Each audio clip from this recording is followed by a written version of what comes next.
Oke, baik. Selanjutnya kita akan membahas soal nomor 4. Nah, dalam soal nomor 4 ini kita terkait efisiensi sosial. Nah, yang pertama adalah jelaskan dengan menggunakan kurva penawaran dan permintaan mengenai debt weight loss akibat pengenaan pajak. Nah, sebenarnya debt weight loss ini itu sudah kita pelajarin gitu ya, mungkin dalam pengantar ilmu ekonomi gitu ya, teman-teman. Nah, sebenarnya apa sih debt weight loss itu sendiri gitu ya. Nah, debt weight loss itu kalau menurut pembahasan ini adalah sesuatu yang hilang gitu ya. Kayak pengurangan surplus istilahnya. Nih, jadi kalau di sini kan kita bilang bahwa debt weight loss itu adalah daerah segitiga yang terbentuk ketika kurva permintaan dan kurva penawaran tidak berada di titik equilibrium setelah adanya penetapan kebijakan, yaitu pajak. Nah, kalau kita lihat di sini, dalam grafik ini, bahwa sebelum adanya pajak, kita bisa lihat bahwa tingkat keseimbangan itu ada di titik E, dengan kurva demand ada di sini, dan kurva supply-nya adalah S0. Nah, di mana E inilah menjadi tingkat keseimbangan dengan harga P0 dengan kuantitasnya adalah Q0. Itu adalah tingkat keseimbangan awal sebelum adanya pajak. Nah, kalau kita berbicara itu, karena kita kan kalau udah dapet nih, kita bisa menentukan mana bagian surplus dari konsumen dan surplus dari produsennya. Surplus konsumen adalah daerah di mana dia tuh di bawah dari demand, grafik demand, dan di atas dari dari harga keseimbangan dan di bawah dari willingness to pay-nya atau kesediaan untuk membayar. Nah, secara hal ini surplus konsumen itu ada di titik A, P0, dan E. Nah, itu adalah surplus konsumen. Dan berarti sisanya adalah surplus produsen, yaitu adalah di P0, E, dan B. Itu surplus produsen. Nah, namun dikarenakan adanya pajak, pokoknya pajak ini sebenarnya kan sifatnya itu adalah meningkatkan harga yang telah ditetapkan oleh produsen. Kan namanya produsen itu nggak mau, ibaratnya nggak mau rugi gitu. Kalau ada pajak, maka produsen akan memasukkan komponen pajak itu menjadi harga gitu ya. Nah, sehingga di sini dibilang adalah kalau diinformasikan sepanjang penerimaan pajak itu, seandainya pajak ini itu digunakan oleh pemerintah secara efisien, maka kita nggak ada namanya DWL tadi, nggak ada debt weight loss tadi. Kita akan menyebutnya sebagai restribusi pendapatan. Namun, gitu ya, secara real life-nya, DWL ini itu ada. Karena apa? Karena dari pajak yang ditetapkan atau yang dikenakan gitu, itu nggak diterima ataupun tidak ada yang menerima manfaatnya. Makanya nggak efisien. Nah, kalau nggak efisien berarti kita sebenarnya inefisiensi. Nah, sehingga pajak yang terlalu tinggi tadi itu dapat mengakibatkan terjadinya efisiensi loss, gitu ya. Karena gini, kalau semakin tinggi pajaknya, maka daerah segitiganya ini tuh bakal besar. Nah, coba kita misalnya nih, P1-nya kita bikin lagi hampir ke sini, ke titik A.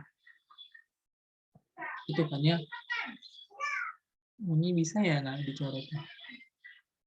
Ini bisa nggak sih? Bisa ya. Sama.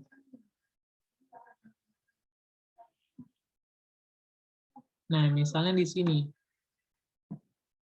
Nah, kalau kita bikin di situ, ini juga bagus ya.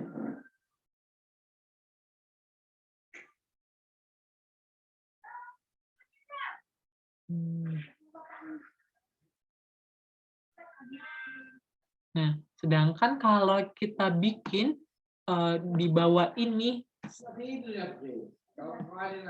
di bawah sini, nah, maka kan titiknya itu bakal besar banget segitiganya. Nah, kalau makanya dibilang di sini itu kalau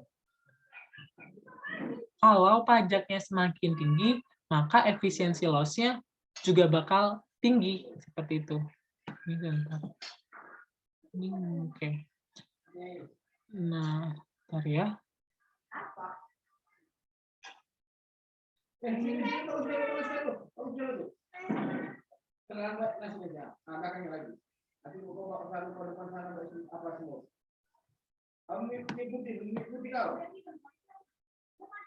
Sebentar, kita hapus dulu ya teman-teman.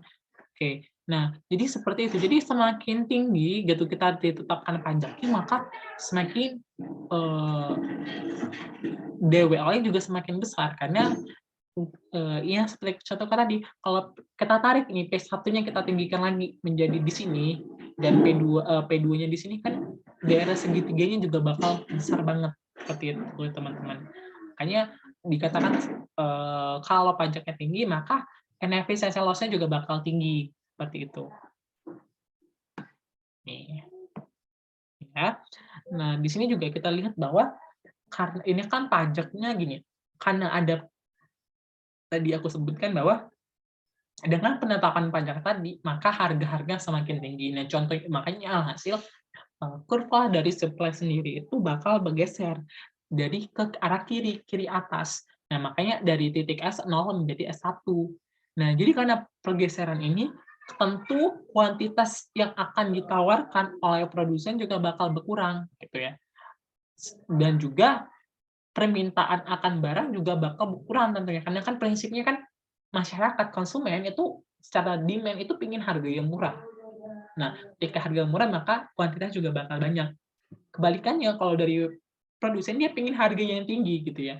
Nah, oleh karena itu ketika kurva supply-nya bergeser ke arah kiri atas, nah oleh karena itu tingkat equilibrium juga bakal berubah. Nah, makanya tingkat equilibrium-nya akan bergeser ke arah C sini, di titik C dengan harga P1 dan dengan kuantitas I1 seperti itu. Nah, dengan adanya hal ini tentu kan kita bisa lihat bahwa pajak yang dikenakan ataupun yang dihasilkan oleh kebijakan ini tuh kan dari tinggi ini dong, dari titik D ke C gitu. Itulah tinggi pajak yang harus dibayarkan. Nah, makanya ini, pajaknya itu sebesar CD. Makanya semakin besar pajaknya, maka nanti akan berpengaruh ke kuantitasnya. Kalau pajak semakin besar, berarti nanti kuantitas semakin kecil, seperti itu. Nah, sehingga dari sini bisa kita lihat bahwa dari gambar ini, konsumen itu harus membayar lebih mahal dari harga yang sudah disepakati. Nah, karena kan disepakatin di awalnya tadi itu, di awalnya P0, dan di sini sekarang konsumen harus membayarnya di tingkat P1, seperti itu ya. Dan perusahaan atau produsen yang seharusnya dia menerima di P0, dia pendapatannya jadi berkurang, dia menjadi P2 gitu. Karena ya balik lagi gitu ya. Kuantitasnya ada pajak tadi yang akan menggeser harga, menggeser permintaan gitu. Dia akan ditanggung oleh produsen dan ditanggung baik oleh konsumen. Seperti itu. Nah, makanya DR surplus bagi konsumen pun akan berkurang. Yang pertamanya adalah AP0E, sekarang hanya A, P1, dan C. Dan untuk produsen juga sama. Yang awalnya dari B, P0E, sekarang hanya menjadi B, P2, D. Nah, itu yang menjadi surplus produsen.